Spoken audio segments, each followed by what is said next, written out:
Roz to do some rotation for me. Firstly, she's going to put one hand underneath her leg and the second hand is behind the table or chair if you're doing this at home. Twist for me as far as you can, Roz. That's great.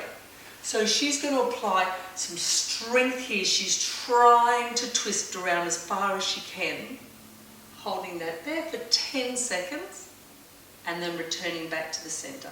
Round you come. Now Roz is going to give a big breath in and relax. Great. That's number one. We have 3 in this sequence. So the second time now, Roz, come back round again. This time she's going to add her neck to twist as far as she can and apply an overstretch. Great job.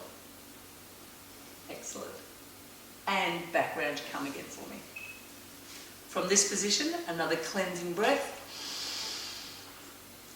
And breathing out. Great. All right, the third and most important part here is we start using some eye movement. I'm going to explain the benefits of that later. So, round you come, brings her body round, brings her head around. Now her eyes are going to look as far around as she possibly can and add a little bit more stretch.